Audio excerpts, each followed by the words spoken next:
There is a particular kind of quiet that belongs to a room where two languages live. You might have felt it yourself, the silence of a desk where letters in one tongue sit beside books in another, where a phrase half-formed in one language completes itself, almost without trying, in another. It is the quiet of something being translated, not just on the page, but in the mind. A thought crossing a threshold. An idea putting on different clothes. Whoever sits in such a room learns to hold two worlds at once, and after a while the border between them grows soft, becomes more like a seam than a wall, something stitched together rather than divided. The room fills with a kind of layered light, neither one thing nor another, but both suspended. There is the particular smell of old papyrus and cedar, and the lamp oil burning low, and the sound, very faint, of someone in the next room turning a page. Tonight we are going to that kind of room. We are going to sit in the long centuries when Greece and Rome breathed the same air, borrowed each other's words, argued over each other's gods, and slowly, without quite intending to, became something that neither had been alone. This is not a story of conquest or resistance, though those things happened too. It is quieter than that. It is the story of ink and marble, of a tutor's voice in a Roman garden at mid-morning, of a library built by an emperor who loved a city that was not his own. It is the story of how one civilization reaches out to another across a courtyard, across a sea, across centuries, and finds something it did not know it was missing. The Mediterranean at its center. The afternoon light very warm on old stone. Two great traditions leaning toward each other like two people sharing a lamp. Let the night settle around you. Let these ancient rooms open slowly. Rome, in its earliest centuries, was a practical place. The Romans built roads and aqueducts and legal codes with the same unhurried confidence with which a farmer builds a wall, stone on stone. No ornamentation, everything placed for endurance. They were farmers who became soldiers, who became administrators, and they were proud of this lineage in the way that people are proud of work done well with their hands. The idea of the cultivated Greek, the man who spent his afternoons debating the nature of virtue in a gymnasium, who wrote poetry for its own sake, who could quote Homer from memory the way other men could recite the names of rivers or the prices of grain, was foreign to early Roman sensibility and sometimes deeply suspect. There was something about the Greeks, in the Roman imagination of those early centuries, that seemed dangerously soft. Too much thought, not enough doing. Too much beauty, not enough discipline. The gods they worshipped were the same gods, more or less, but the Greeks had made their gods too human, too quarrelsome, too passionate, too willing to fall in love with mortals and make a mess of things. The Roman censor Cato the Elder, one of the great stone-faced moralists of the Republic, who lived through the 2nd century before the Common Era and watched with gathering alarm as Greek habits crept into Roman life, warned his contemporaries that Greek physicians and Greek philosophy were two of the most dangerous imports Rome had yet received. He wrote and spoke about this with the vehemence of a man who knows he is losing the argument. He learned Greek himself toward the end of his life, because a man of his thoroughness could not resist a thing he had decided to distrust, and in doing so he became, despite himself, one more Roman transformed by the encounter. The anecdote tells you everything. The very people who argued most fiercely against Greek influence were often the ones most deeply marked by it. And Cato was losing the argument. By the 3rd century before the Common Era, Rome had begun its long, complicated, tender collision with the Greek world. It happened gradually, as these things always do, not with a single dramatic moment, but through 1,000 small encounters accumulating like sediment, each one slight, each one building on the last. A merchant in a harbor at Brindisi, in the south of Italy, overhearing Greek spoken in the booth next to his and pausing to listen to its particular music. A general returning from campaigns in the Greek cities of southern Italy, bringing back among his spoils not only silver, but a man who had been a schoolteacher in Tarentum, who sat in the hold of the ship reading from a scroll by the small light of a grate. A young Roman aristocrat, hearing for the first time a passage of Plato read aloud in translation, and sitting very still in his chair for a long moment afterward, the way people sit when something has reorganized them from the inside, and they are not yet sure what shape they will settle into. The capture of Tarentum in 272 before the Common Era marked a kind of turning point, though no one would have labeled it such at the time.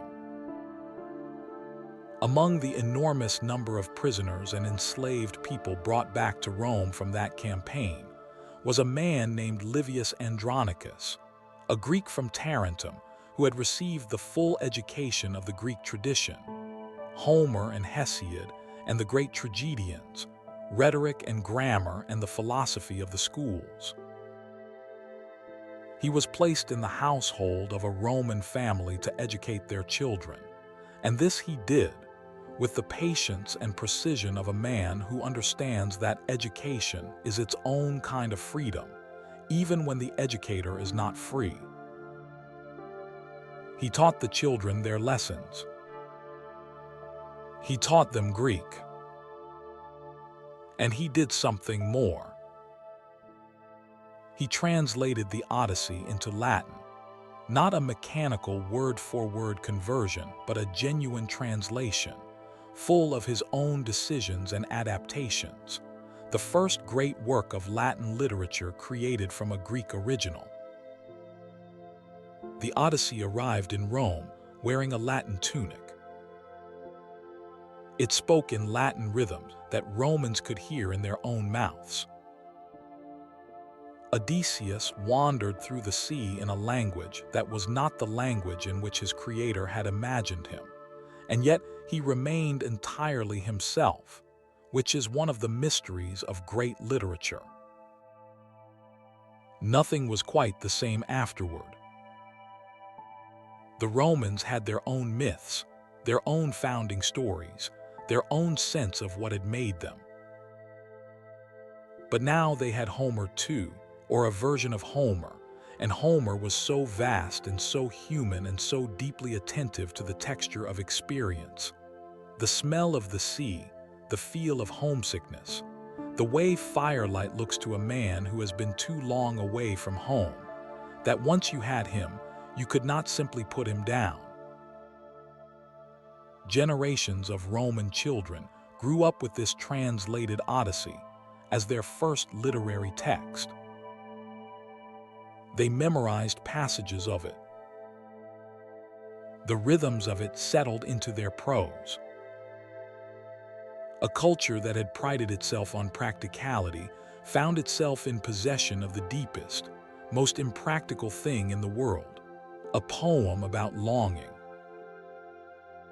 And once you have a poem about longing, the whole practical project of civilization shifts slightly on its foundations.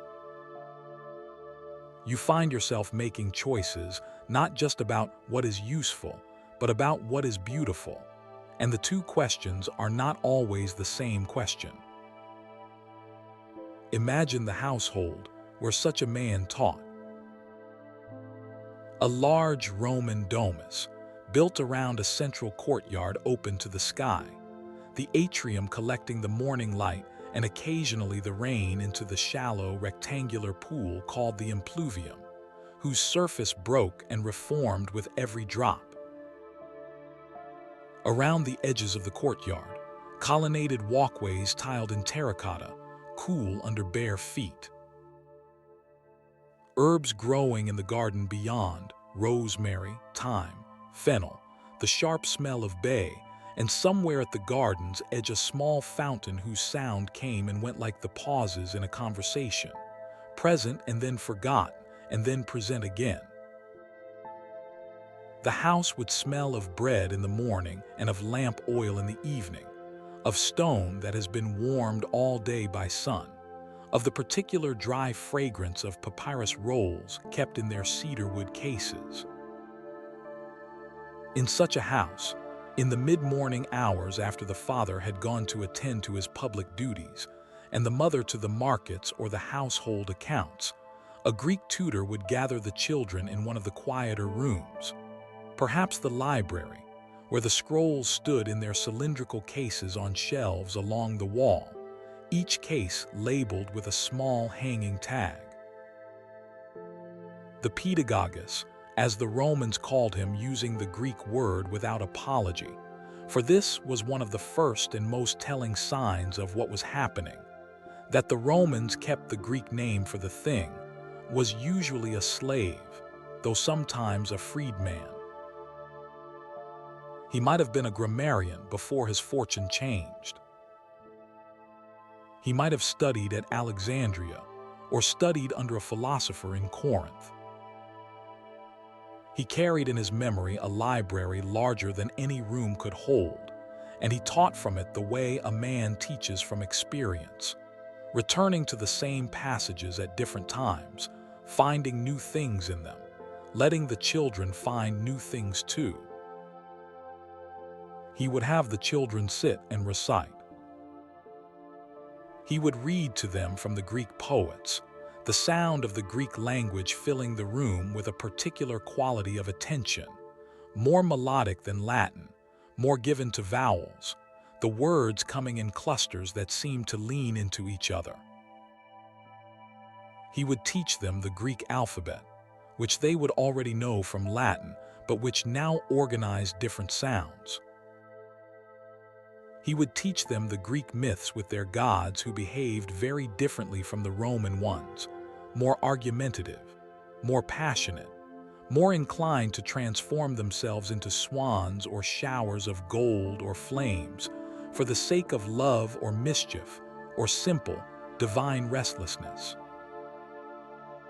The children would absorb this as children absorb everything, without quite deciding to, the way warmth enters a room without being summoned. Quintilian, the great Roman teacher of rhetoric who wrote in the 1st century of the Common Era, had strong opinions about all of this. He believed that children's Greek education should begin before their Latin, because the Latin would come naturally through daily life, while the Greek required deliberate cultivation. He also believed, with equal passion, that the Paedagogus, the private tutor who walked the children to school and supervised their daily learning, should himself be educated, or at least be aware of the limits of his own education.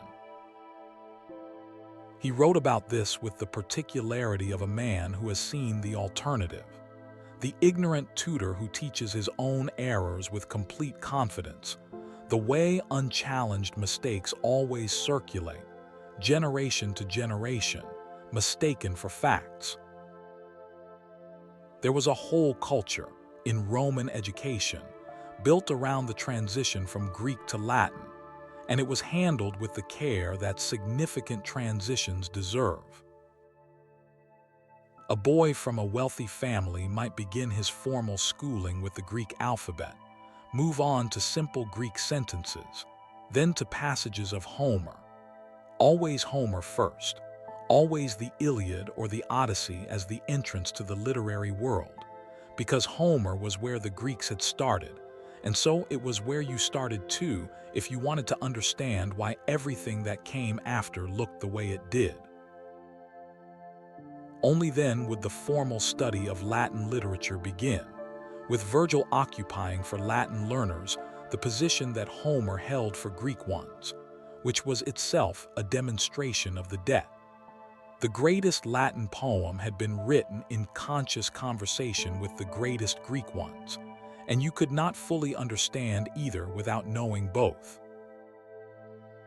The boys who studied with the Grammaticus, the teacher of language and literature who occupied the second tier of Roman education, above the elementary instructor and below the rhetor who taught public speaking, would read both traditions side by side.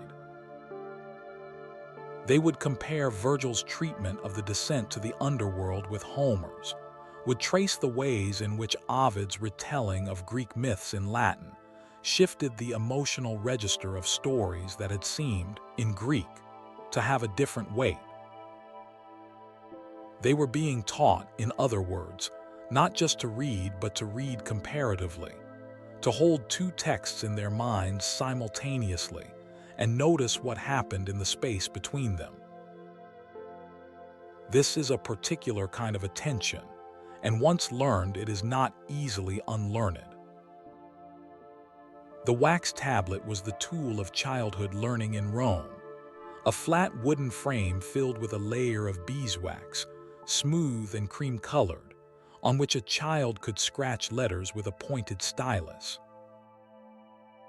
At the end of the lesson, the tablets were warmed slightly near a brazier, and the wax surface smoothed again, ready for the next day's writing. Every lesson erased, and yet something remained. The habit of the hand, the shape of the letters, the sound of the words as the tutor spoke them and the child repeated. This was how a civilization was transmitted, not in dramatic moments but in these quiet repetitions, day after day, in rooms smelling of beeswax and cedar, while outside the city went about its business. Some Roman families sent their sons across the sea to attend the philosophical schools of Athens or the rhetorical schools of Rhodes in person, not because they lacked tutors in Rome, but because presence in the Greek world carried its own kind of education, the education of a place, of walking streets where the arguments had first been made, of speaking Greek not in the safety of a household garden, but in the marketplace where Greeks would notice and gently correct an error in your declensions. Young men came back changed, as young people who travel always come back changed, speaking more slowly in their own language, thinking in longer rhythms, carrying inside them a second landscape against which the first one looked both more familiar and more strange. By the time Rome's republic gave way to the empire, in the middle of the 1st century before the Common Era, the Greek and Roman worlds had been in sustained contact for several generations, and the effects were visible everywhere, in the architecture of public buildings, in the curriculum of the schools, in the private libraries of the wealthy, in the language of philosophy and medicine, which remained stubbornly Greek even when the patients were Roman, and the doctors spoke Latin at market. It was at this moment that some of the great figures of the late Republic emerged, men who embodied in their own persons the complexity of what it meant to be Roman in a world that was also, irresistibly, Greek. Cicero is perhaps the most vivid example. He was the great orator of the Republic, the man who could fill the Roman Forum with the sound of his voice and bring a crowd to silence with the precision of his periods.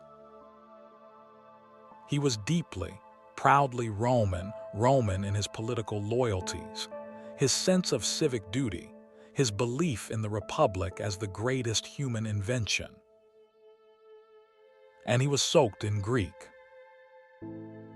He had spent time in Athens and in Rhodes, studying with the philosophers and rhetoricians there, sitting at the feet of teachers who were the heirs of Aristotle and Plato.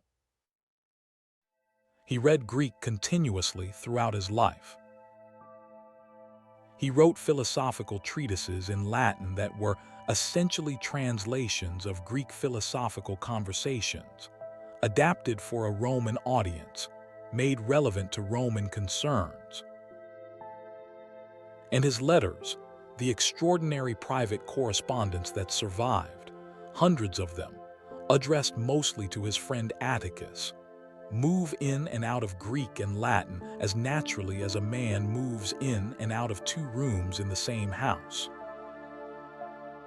A letter to Atticus might begin in formal Latin, shift into a Greek phrase when the emotion becomes too precise for Latin to hold cleanly, return to Latin for the political news, and end with a Greek quotation from Menander or Euripides that said, in the idiom of comedy or tragedy, something that Cicero did not quite have the heart to say in his own words. This bilingualism was not performance. It was not showing off, or not only showing off. It was the natural expression of a mind that had truly inhabited two languages and found that they illuminated different things, that each one had places the other could not reach, and that together they could say more than either alone.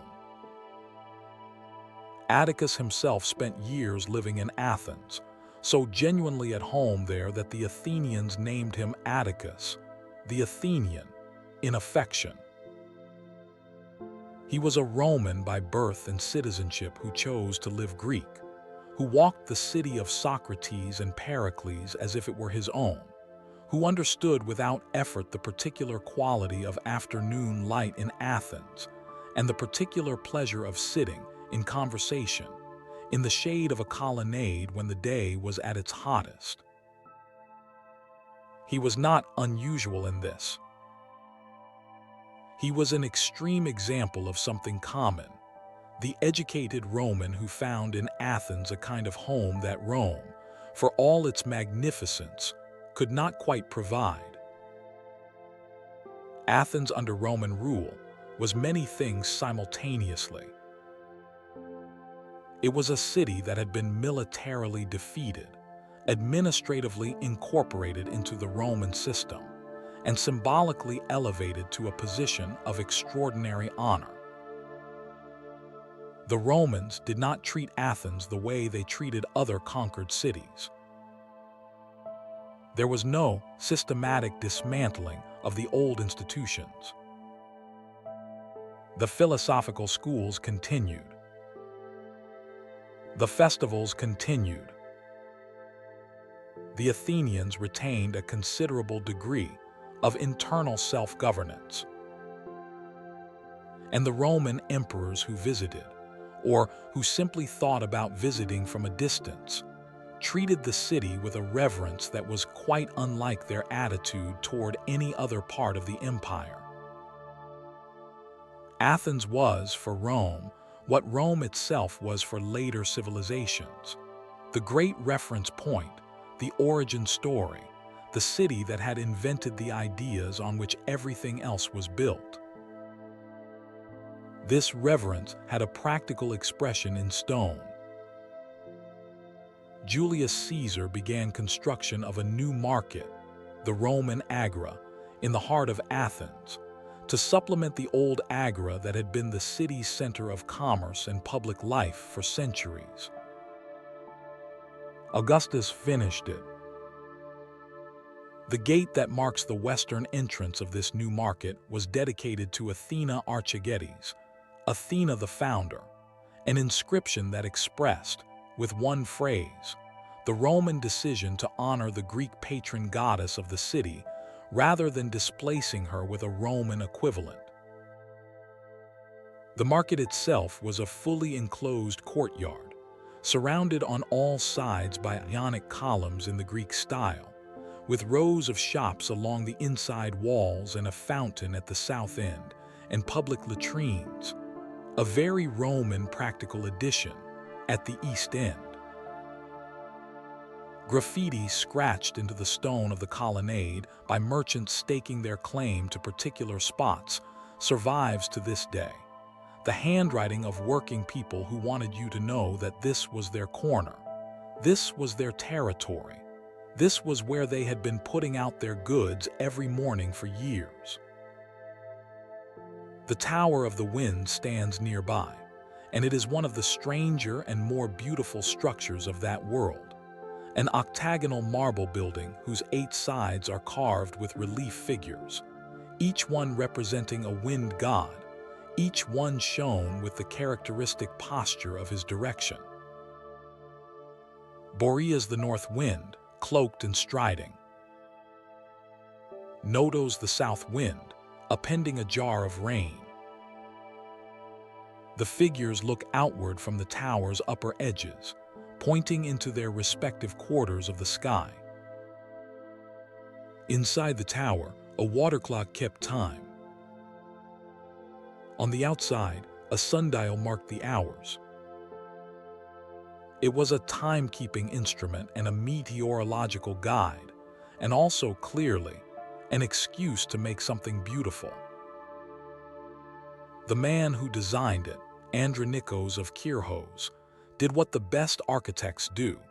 He answered a practical need with an answer so much more generous than the need required that the object became art. The fullest expression of Roman love for Athens came in the reign of Hadrian, who ruled from 117 to 138 of the Common Era, and who was, by any measure, one of the most remarkable individuals ever to hold imperial power. He was a Spaniard by birth, a Roman by law and citizenship, a Greek by inclination and practice. Before he became emperor, he had served as eponymous archon of Athens, the city's senior civic magistrate, which was a position no Roman had held before, and which required him to preside over the old Athenian institutions, to speak in the Athenian assembly, to represent the city in its own terms rather than as an arm of the empire. He was initiated into the Eleusinian mysteries, the ancient rites held each autumn at Eleusis, which had been celebrated for 1,000 years before him, and which promised initiates, through a process still not fully understood, involving fasting and ceremony, and a revelation that those who had experienced it were sworn never to describe, something that might be translated as the removal of the fear of death. Hadrian wrote poetry in Greek. He moved through the empire restlessly, spending more of his reign traveling than resident in Rome, and everywhere he went he built or restored or endowed. But in Athens he outdid himself. He completed the temple of Olympian Zeus, whose construction had been begun by Athenian tyrants in the 6th century before the Common Era, and repeatedly interrupted by the more urgent demands of actual life.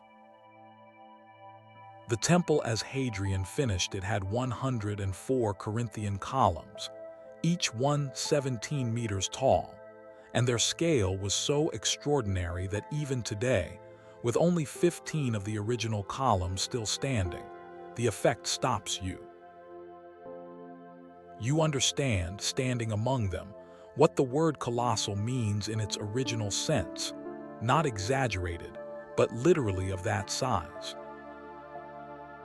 And beside the temple, Hadrian built an arch marking the boundary between the old city and the new quarter he had founded, and on one face of the arch was inscribed, "This is Athens, the ancient city of Theseus."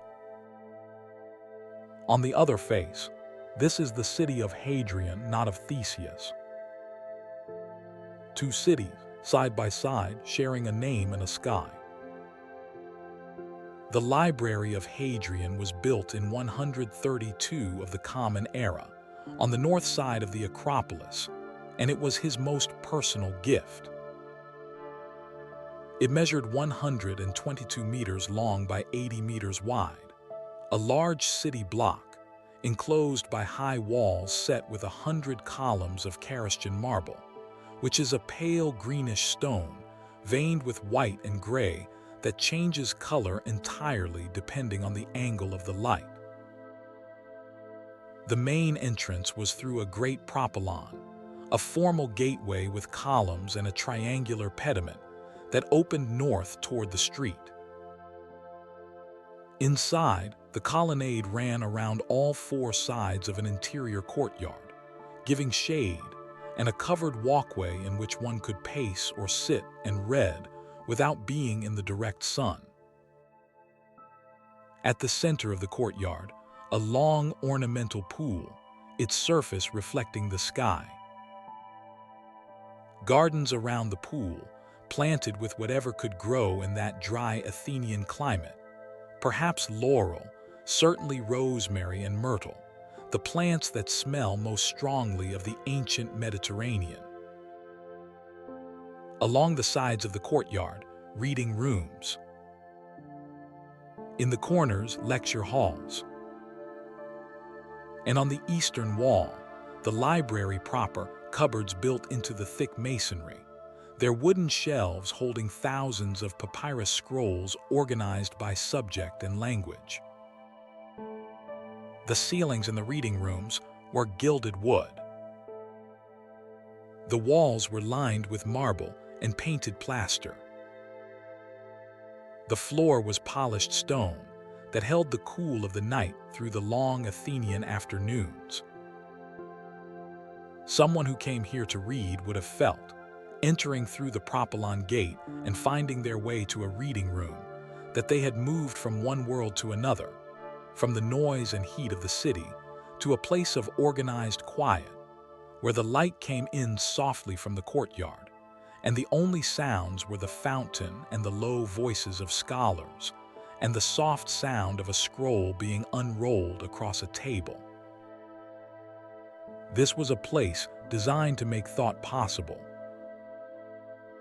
It was designed the way a good mind designs a space for work, with the understanding that what the mind needs is not excitement, but a particular quality of stillness, the kind of stillness that is not empty but full, charged with the presence of everything that has ever been thought and written down and preserved. Hadrian had built this for Athens because he loved Athens, and because he understood, in the way that only a true reader understands, that books are not objects but conversations, and that the right room for them is not a storage room but a room where the conversations can continue. In the same decades that Hadrian was building in Athens, a movement was spreading through the Greek-speaking world that the later historian Philostratus would name the Second Sophistic, a renaissance of Greek rhetoric and public intellectual life under Roman rule that was in some ways an assertion of cultural continuity. Great orators traveled from city to city and filled theaters with audiences who had come to hear language used with the highest possible skill. The tradition reached back, deliberately and self-consciously, to the classical period, to the Athens of Demosthenes and Pericles, to the Greek of the 5th and 4th centuries before the Common Era, which these later orators attempted to reproduce with a purity that required years of dedicated study. They called this refined form of the language Attic Greek, after Attica, the region of Athens, and the pursuit of it was a form of homage to a past that felt, even then, very distant and very precious. Dio Chrysostom, who traveled across the empire giving speeches on philosophy and civic virtue, was one of the most admired figures of this world.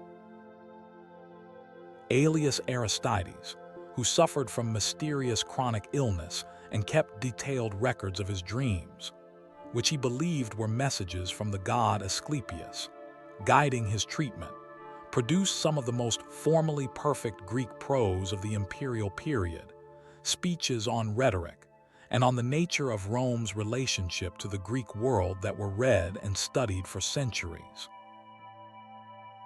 Marcus Aurelius, who became emperor in 161 of the Common Era, and who is remembered now as much for his philosophical notebooks as for his administrative skill, wrote his private journals entirely in Greek, in a spare, searching prose that had nothing in common with the formal grandeur of the Sophists, but shared their conviction that Greek was the language in which the most important things could most honestly be said.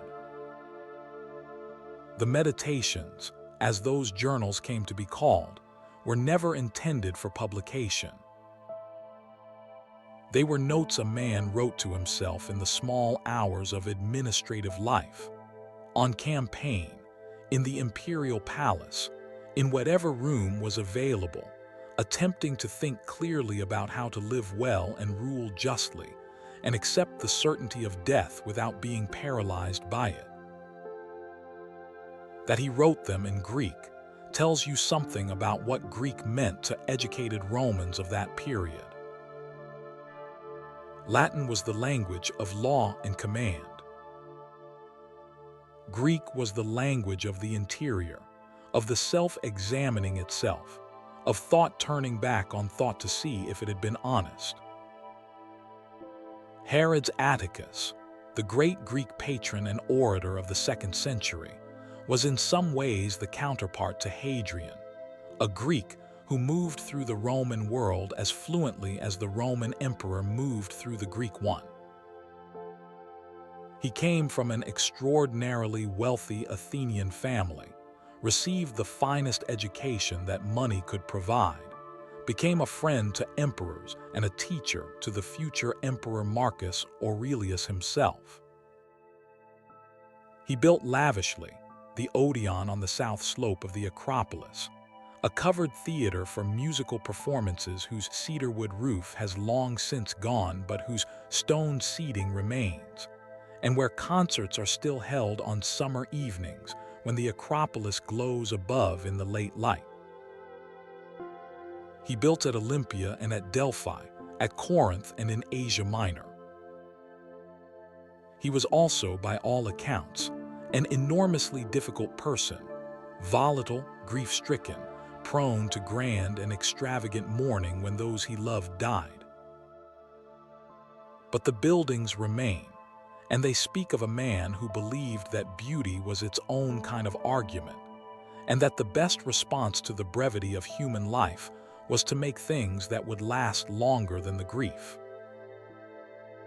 The daily texture of this bilingual, bicultural world was woven into the smallest things, into the ordinary routines of ordinary days.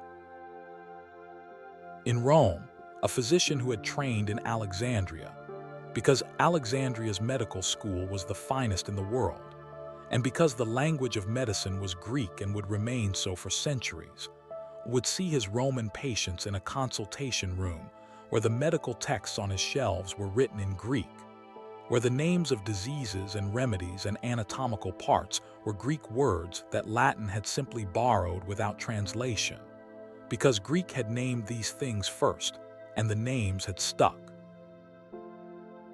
Galen, who was the greatest physician of the Roman period, and who served as personal doctor to the Emperor Marcus Aurelius, wrote his medical treatises in Greek, because that was simply the language in which medicine was conducted. He was a Greek from Pergamon in Asia Minor, and he worked in Rome, and the combination was unremarkable. The educated world of the 2nd century was, in certain professional domains, simply Greek, regardless of where the practitioner lived or whom he served. In the libraries of wealthy Roman houses, the scrolls were organized in two groups, the Latin texts and the Greek texts, each in their own cases, each carefully labeled. A man of culture was expected to have read in both. He was expected to be able to move between them, to have Virgil and Homer equally in his memory, to be able to discuss the relationship between the Aeneid and the Odyssey, the ways in which Virgil had deliberately modeled his epic on the Greek one, and the ways in which he had departed from it to make something distinctly Roman. The Aeneid was, in this sense, the great document of the encounter, a Latin epic that was also a meditation on the Greek tradition, a poem about Rome's origins that began in the ruins of Troy and moved westward, carrying the past inside it the way a refugee carries what they cannot leave behind. Virgil wrote the Aeneid in the last decade of his life, and it is full of this double consciousness, the awareness of standing between two great traditions, indebted to one and trying to justify the other. His hero Aeneas is, in some sense, both Greek and Roman simultaneously, a Trojan, which made him neither but linked him to both, a man of piety and duty in the Roman style who weeps with a Greek openness of feeling, who carries his father on his shoulders out of the burning city with the practical tenderness of someone who knows exactly what he is doing and why. The poem contains within it the whole argument that Rome was having with itself about Greece, admiring it, learning from it, trying to become worthy of it, insisting that Rome's values, pietas, duty, endurance, the long patience of building something that lasts, were their own kind of greatness, not lesser because they were less beautiful but different, the greatness of the wall rather than the statue. In the markets and streets of Athens under Roman rule, this same doubled world played out in miniature, day after day, in the ordinary transactions of commerce and conversation. The Roman Agora that Augustus had built was a busy place. The covered colonnade kept the shops in shade through the long, hot Athenian summers, and in the mornings the place filled with people buying and selling olive oil, which was the essential commodity, measured and priced according to the decree that Hadrian had carved in stone and posted at the eastern gate, grain and legumes from the surrounding countryside, pottery from the workshops of the Kerameikos district to the northwest, wool and linen cloth, spices that had come by sea from the eastern harbors. The language in the market was Greek. The administrative language on the official inscriptions was Latin, or sometimes both. A merchant who wanted to appeal a fine to the Roman magistrate would do so in Latin, or through an interpreter. A philosopher who wanted to lecture in the Agora, as philosophers had been doing in Athens since the time of Socrates himself, stopping passers-by and starting conversations that the passers-by had not necessarily volunteered for, would do so in Greek. The city was, in this sense, organized into linguistic layers that corresponded roughly to social and political function.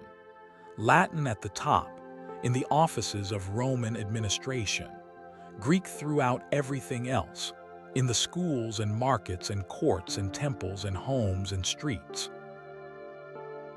The Tower of the Winds kept time for this world. Its water clock measured the hours from inside, and the sundial faces on its 8 sides marked the progress of the day for anyone who looked up from their business to check. Traders used it to know when the market should close. Students used it to know when their lecture would begin. Ordinary people buying bread or oil or wool glanced up at it the way people glance at clocks now, not with great attention, just as a habit of orientation, a way of knowing where in the day you are and how much of it remains. What happened in those centuries between Rome and Greece was something rare in the history of civilizations, not the simple victory of one tradition over another, but a genuine creative exchange that left both traditions enlarged. Rome's literature became, through its encounter with Greek models, something more various and more searching than it could have been without them. The Greek tradition found in the stability and reach of the Roman Empire a framework within which its schools could continue, its ideas could spread, its texts could be copied and preserved and transmitted to distant places and distant futures. The encounter was unequal in political terms. Rome had the armies, Rome had the governors, Rome set the conditions. But in cultural terms, the exchange was genuinely mutual. Greece taught Rome how to think, and Rome gave Greece a world in which to go on thinking. The evidence of this is everywhere in the archaeological record, in the objects recovered from houses and tombs and ship cargoes, and the floors of ancient markets. A Roman lamp in the shape of a Greek theatrical mask. A mosaic floor in a Roman villa depicting scenes from Homer. A bilingual inscription on a public building in Aphrodisias, in what is now Turkey, giving the same dedication in Latin and Greek in columns side by side, as if the two languages were looking at each other across a narrow gap. A small bronze figure of Athena found in a Roman house in Pompeii, made in the Greek style, placed on a household shrine alongside the Roman Lares who protected the family. The Greek goddess adopted quietly into the Roman domestic world, given a place among the familiar spirits, asked perhaps for the same things anyone has ever asked a divinity for: protection, health, a good harvest of the particular thing you are trying to grow.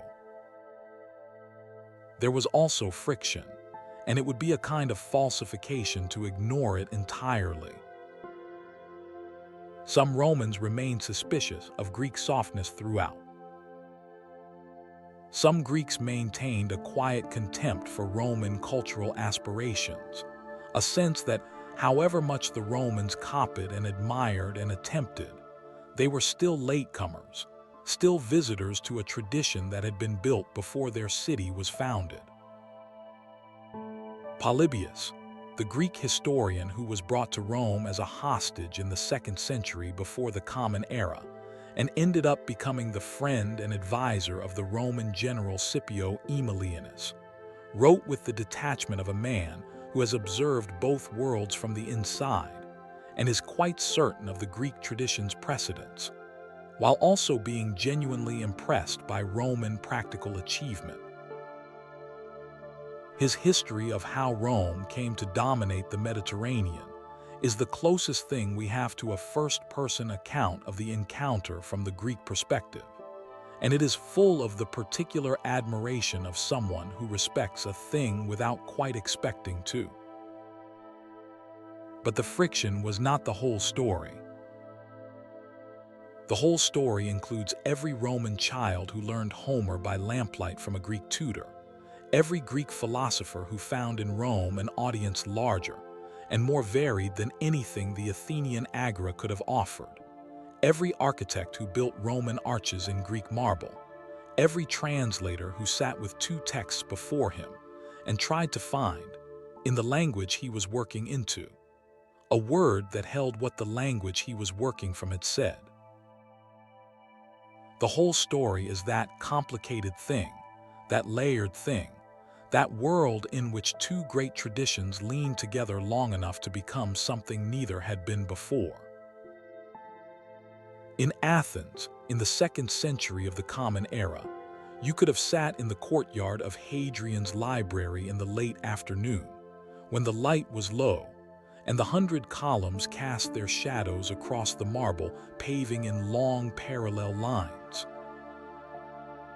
The pool in the center of the courtyard would have held the reflection of the sky, the Athenian sky, which is a particular blue in the late afternoon, not quite the blue of the sea and not quite the blue of night, but something between, something that belongs specifically to that place and that hour.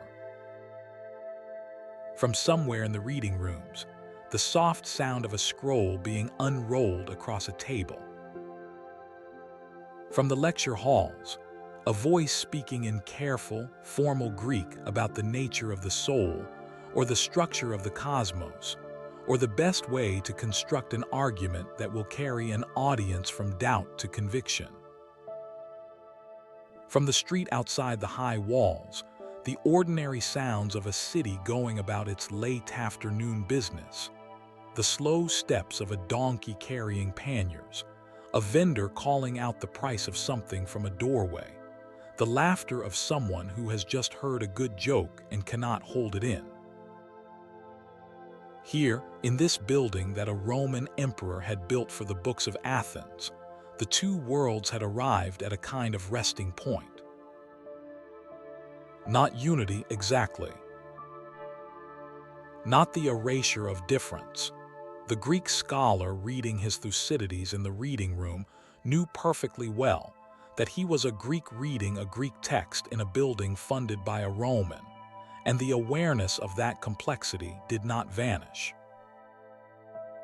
But there was a practiced coexistence, a long habit of mutual regard, a civilization that had learned, over several centuries, to hold two traditions in the same hands without dropping either.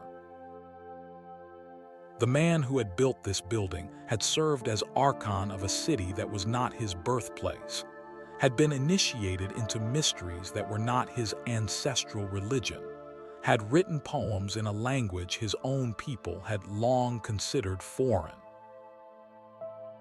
And the Athenians had built him an arch in return, had put his name on stone in the city his arch divided into old and new, and had gone on with their ancient lives in the city he had made more beautiful and more full. That is already a great thing. That small act of reciprocity, the arch, the name in stone, the continuity of daily life in a city that is also, somehow, now also his, contains within it the whole complicated, tender negotiation of those centuries. You did not have to agree about everything. You did not have to erase what you were before the encounter.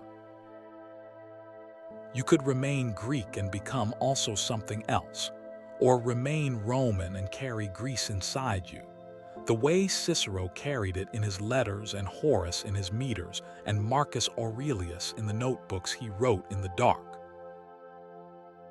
The scholars in that library were still reading when the light faded. They would read a little longer, into the early evening, by the light of oil lamps placed at the reading table, small clay lamps with wicks of twisted fiber, burning the same Athenian olive oil that was sold in the market just outside the walls. And then they would roll their scrolls carefully, return them to their cases, and step out into the courtyard where the pool reflected the first stars, and walk through the great propylon gate into the city. And so the lamps dim in Hadrian's library, one by one, as the scholars roll their scrolls closed and make their way back through the colonnaded walkways into the warm Athenian evening. The pool reflects the last light of the sky, deepening from amber to rose to the first pale gray of dusk. Outside the great walls, the city settles into its evening routines, the smell of olive oil and bread from the kitchens of the lower town, the sound of sandals on stone growing quieter as the streets empty, the Acropolis above holding its long familiar shape against the darkening blue, the way it has held it for centuries and will go on holding it. Somewhere in a Roman house, a child is being taught Greek verbs by a tutor who once walked the streets of Corinth. Somewhere on a road between Athens and Corinth, a traveler carries a letter written in two languages, folded inside a leather pouch, the words of one tongue nested inside the words of another. Somewhere a sculptor is copying a Greek original in Roman marble, and something is being transferred in the process that is not just form but feeling, a way of looking at the human body, at the particular weight of a hand at rest that crossed the sea and was never returned, because it was not borrowed but given. And in the quiet rooms of libraries across the empire, in Rome, in Alexandria, in Pergamon, in Smyrna, in Carthage, scholars are bending over their texts in the lamplight, in Greek and in Latin, in both at once, adding their notes in the margins, keeping the conversation going through the night. The night comes down gently on this ancient, layered world. Thank you for spending this quiet hour with us at the Bedtime Lore. Rest well now, and let these old, braided civilizations carry you softly into dreams.